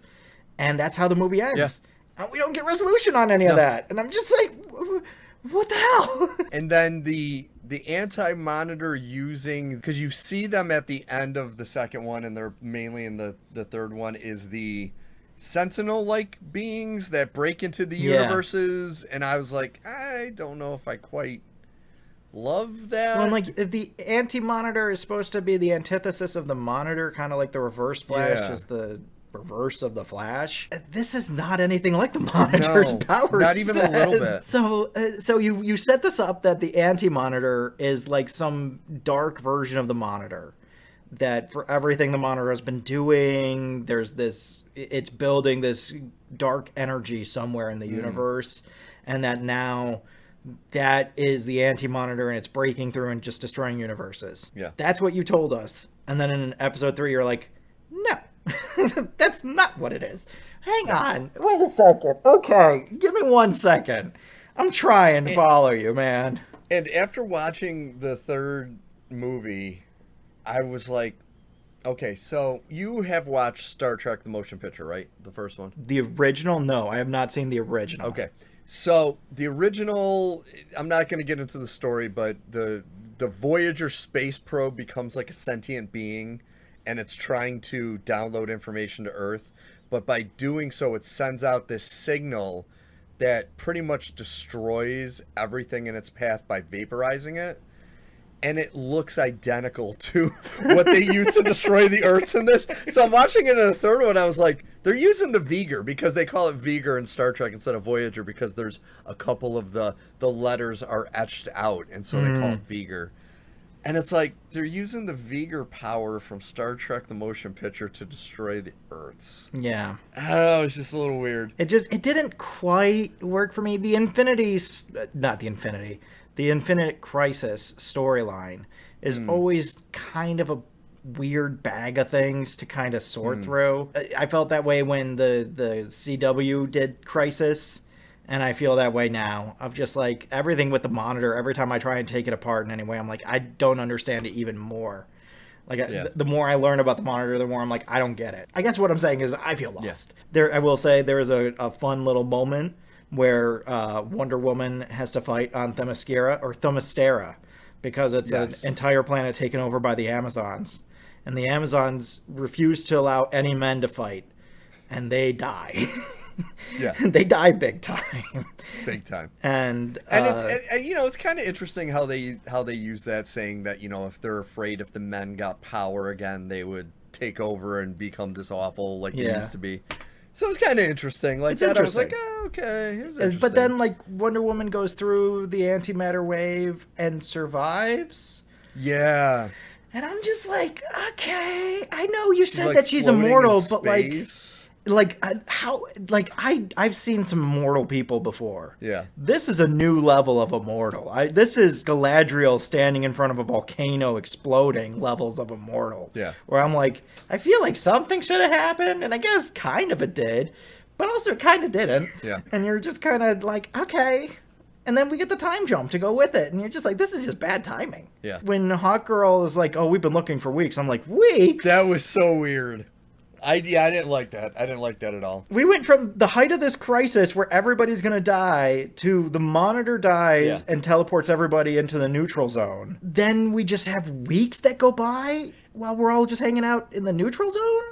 Are you sure? And I'll be honest, I'm not a fan of the whole neutral zone thing. It kind of reminded me of like when you were playing tag with your cousins, and then you're like, no, I'm in the neutral area. You can't tag me here. I'm safe. And it's like, that's kind of what it was like. It was like, all right, you're sending them to a... They set themselves up because they have limbo inside limbo. They describe it as being limbo. I think of it as kind of like the negative zone in Marvel, where it's just kind of this empty space. So they say it's limbo, and then we go through the movie, and we find the solution to limbo is to get the Miracle Machine from the Legion of Superheroes movie and bring it back. But it's in a... Yeah. It's also in limbo, but a different limbo that's not this limbo. Multiple limbos. Where you can easily access it as long as you have Nightshade and Martian Manhunter. To the point where Nightshade doesn't even realize she's doing anything. And I was just like, again, this feels like you ran out of time. You ran out of time and you didn't have what you needed to have. And you spent too long on other things. Yeah. I don't get this. I get it. I get it. Yeah. Conceptually, I get it. I follow what you're doing. I don't get it narratively. Yeah. And I don't like the idea of the whole Miracle Machine thing. It just seems like an easy out saying, how can we fix everything? Oh, well, there's a machine that will fix it all. Well, like... And it's like, okay. That whole thing, after the halfway point in that movie, everything gets real sideways real fast. The progression of events is everybody's in this weird limbo. And we have a few action sequences that make no fucking sense because we're in this limbo. So you have, again, from the House of Mysteries showcase, you have the loser show up with a bunch of dinosaurs, which is one of the stories in that movie. Which was so weird. Just like how Dr. Spectro versus Blue Beetle that's discussed, that's also part of that showcase. Yeah. And so you just have all these things, all these elements, these dinosaurs fighting, eating people, the heroes being really nonchalant about people just dying in mass. Yeah, that was so weird. People who have survived this entire crisis to this point, who then get eaten by dinosaurs, and meanwhile Green Arrow and Black Canary are flirting. And I'm just like... Really? Yeah. I feel like you guys should be really upset about what's going on right now. And Lois Lane is reporting it and is like, this is a Perry White news, wet dream. And I'm like, the negative zone wasn't? Time-traveling dinosaurs, that's more important than everything else going on?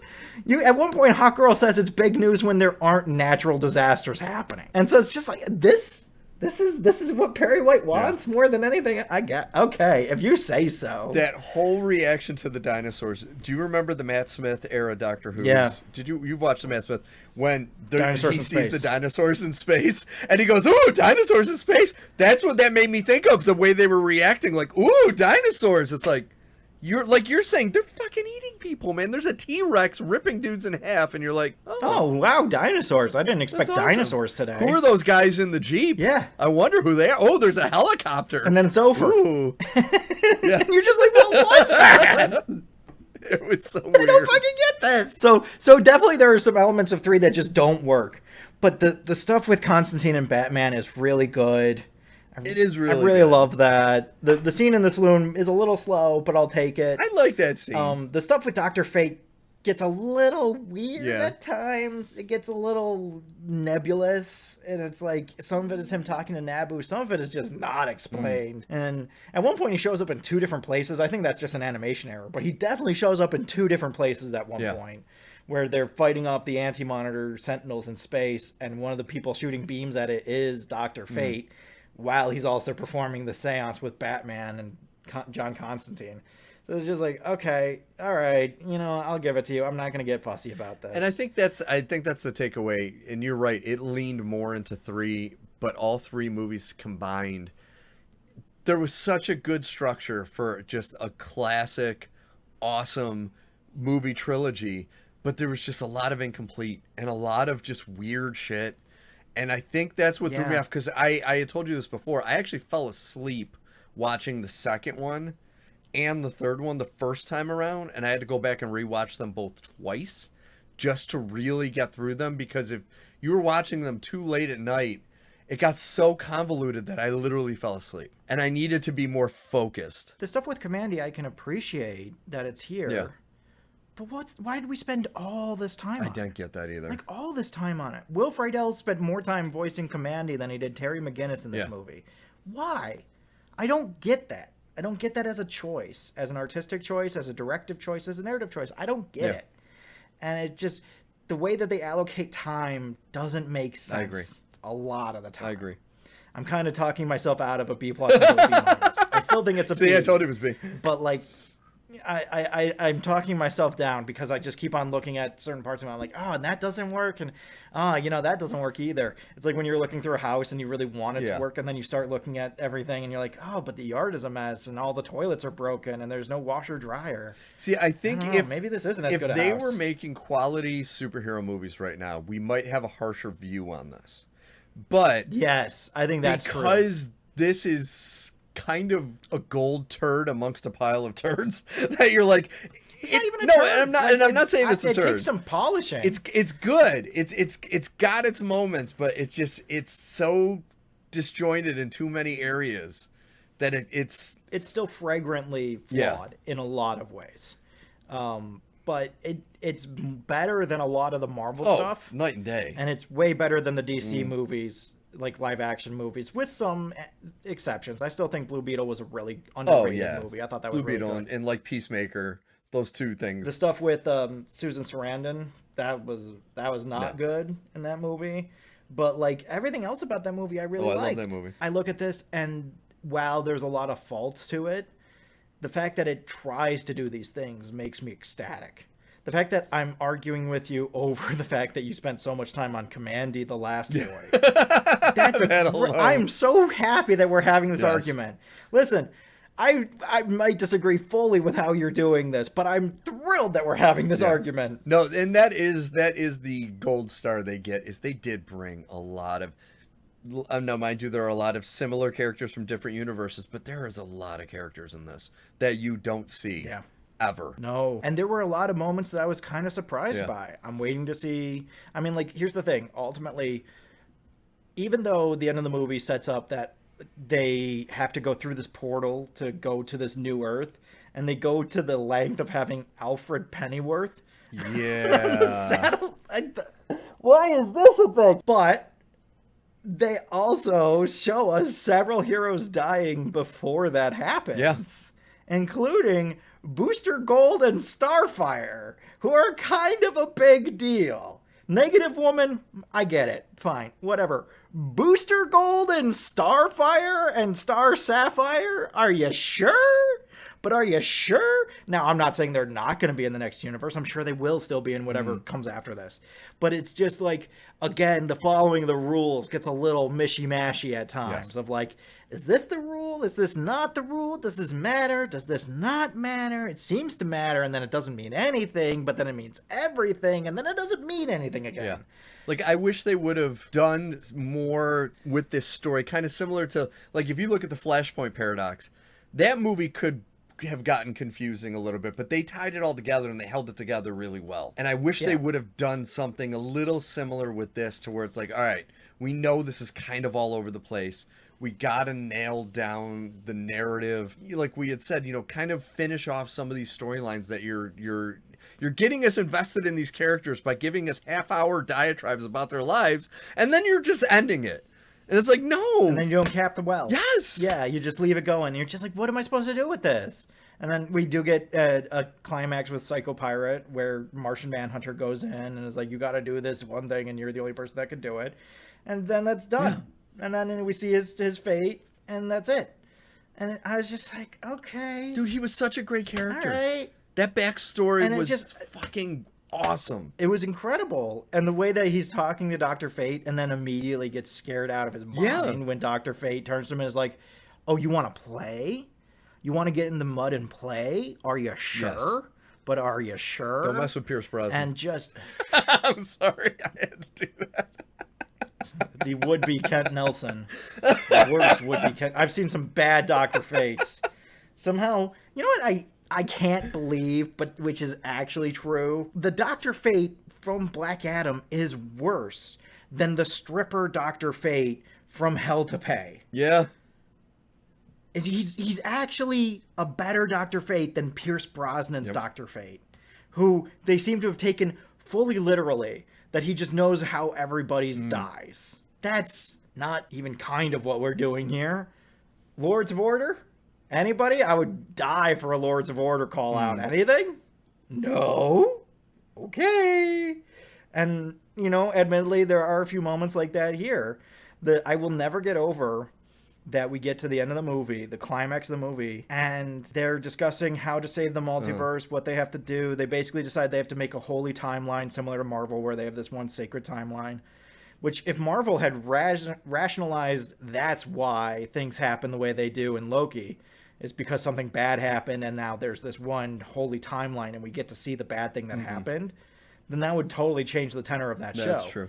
But the fact that we don't get anything beyond Kang had bad things happen and so he made the sacred timeline. I'm like, okay, is this a Ravana thing? Not really. Okay, is this anything? Not really. Okay. I kind of thought it'd be interesting or something, but it's nothing. It's just nothing again. This movie has a similar moment where they're like, we got to make a holy timeline. And in the background are Two-Face and the Joker. And the Joker is talking to Barbara Gordon. I'm like, don't talk to her. You don't get to talk to her. You shut your goddamn mouth before I shut it for you. And it was weird with Two-Face just kind of hanging in the background. You're like, is that what fucking is Two-Face? happening? He's just looming in the corner while Wonder Woman's talking about immortality. And I'm like, what is happening? Why is this a thing? It's like how we have two Supermans for most of this movie.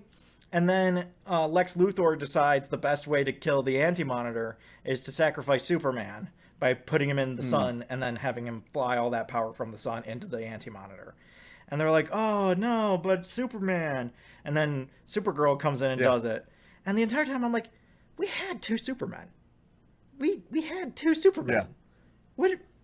Where'd other Superman go? And at one point, he's carrying Wonder Woman, who's frozen, who he just brought in from space. And we've seen that Earth 2 Superman doesn't necessarily have all of the same powers that Clark has. At the climax of of Justice Society, we see instead of him flying through planes, he's jumping from plane to plane, right? So he might not have full-blown flight. So at one point he's like, Clark, I need your heat vision. And Clark melts the ice around Wonder Woman. And I'm like, oh, that's interesting. But then we see old Superman using that's heat what I was going to say. You see him flying and using heat vision later on. That threw me off too. So I'm like, what the hell? And he fully disappears during this entire conversation about Kara sacrificing herself. But then he comes back. And it's just like, what is... Guys, that was one of my biggest confusions, was the two Supermen. The two Supermen kept throwing me off, because I kept forgetting who was who, which was which, and then the whole power thing, he doesn't have it, and then he does. I was like, I can't keep up. I needed to have flashcards. I feel like this needed a few differences. It needed the black background Superman shield. Yes. Like, that would have been a really easy way to see. One guy has yellow, one guy has black. I immediately know which one you are. And it would have been timely as well for the era. So, but I just, it was one of those things that, like, I was just watching and I was just like, what's going on? What's going on with these Supermen? It feels like you forgot that he was there. Like, you forgot that he had heat vision. And so you were like, oh, so we have to have the other Superman use this heat vision. But then you gave him heat vision. And then he just fully disappears when you need an extra Kryptonian. And there's this whole thing about Lex Luthor killing Superman because he has this unbridled rage and desire to kill Superman. Well, no, because there's another Superman. He's right over there, and Lex doesn't care about that Superman.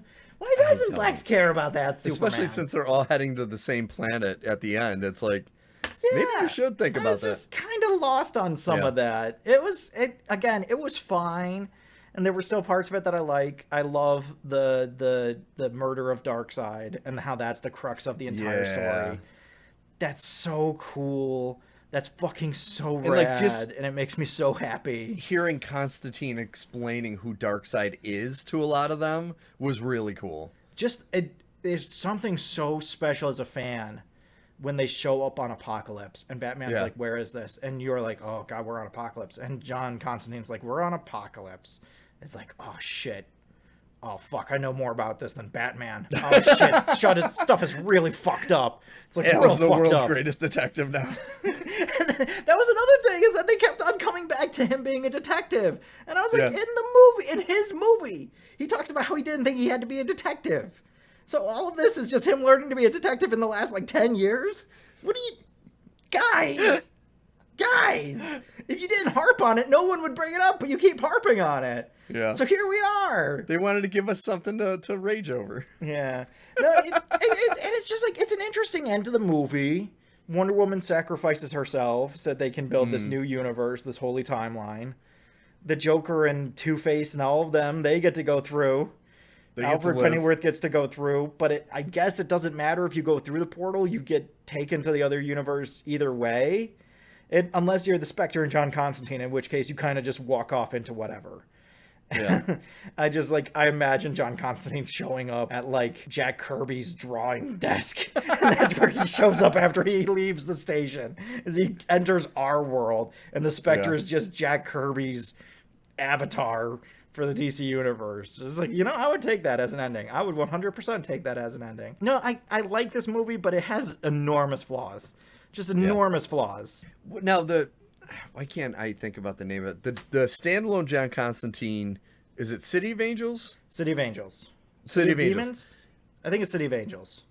I think it's City, because I couldn't remember if it was Demons or Angels. I think it's City of Angels. I wish they would do more those kind of standalone Constantine movies. Yeah. I loved every movie he's in.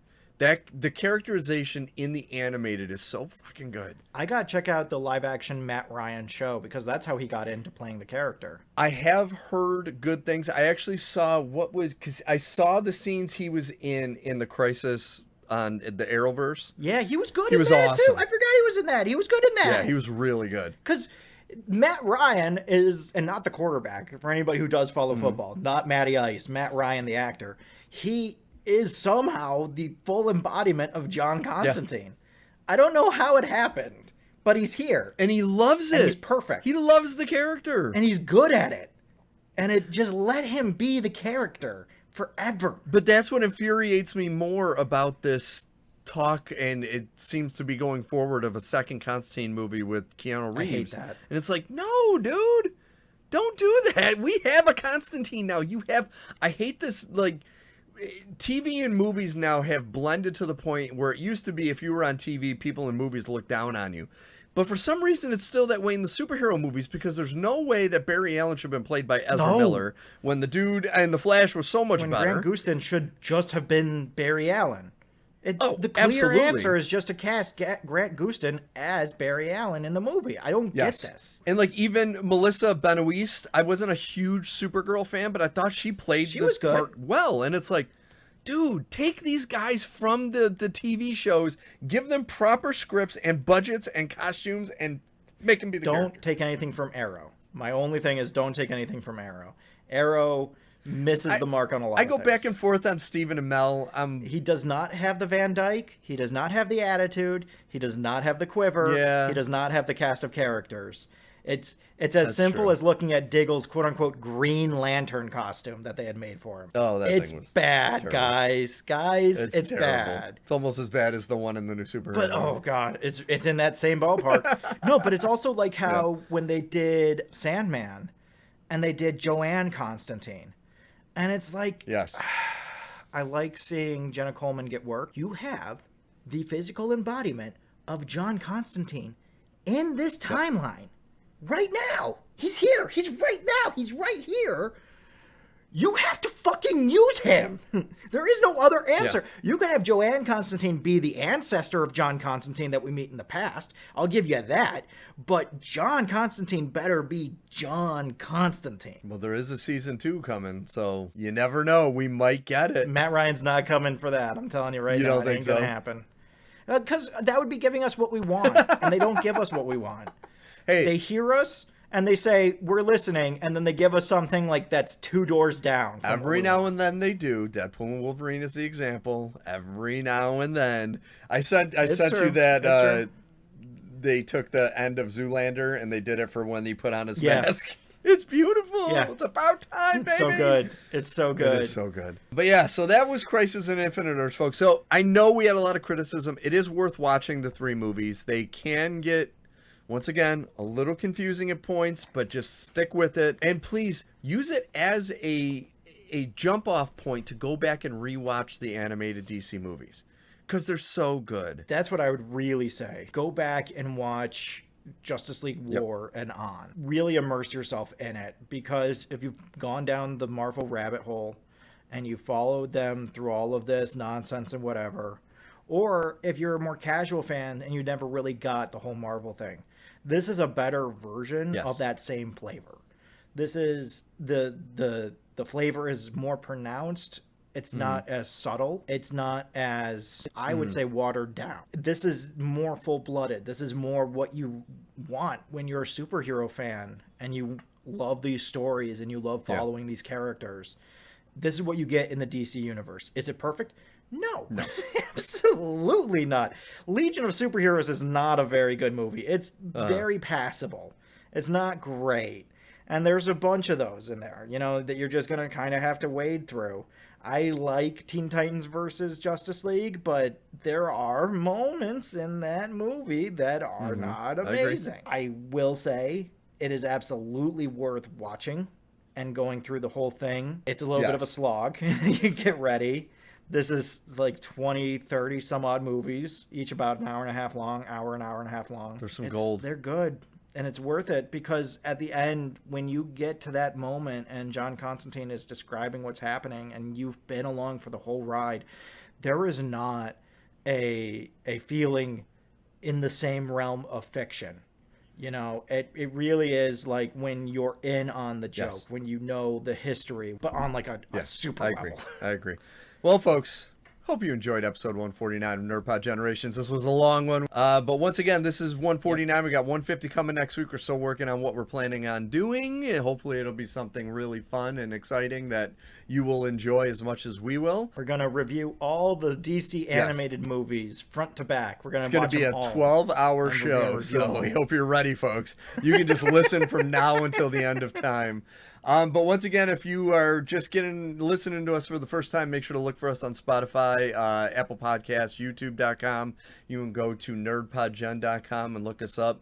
Find a little extra information about us and also some links to some of our other works. So, Al, who does our music and artwork? Our art is by Kortney Howell. And it's all amazing. Our music is by Brendan Williams and James Connolly. I am Alfred Jutsum. I'm Steve Taylor. And thanks to Kelly Jutsum for jumping in and helping us with the Olympics. Thank you to Kelly for coming and talking about the Olympics. Yes. We always love having Kelly on. Always. So until next time, friends and enemies, we will have a party of some kind for 150. I cannot wait. Not even we know what it is. No, yet. not even.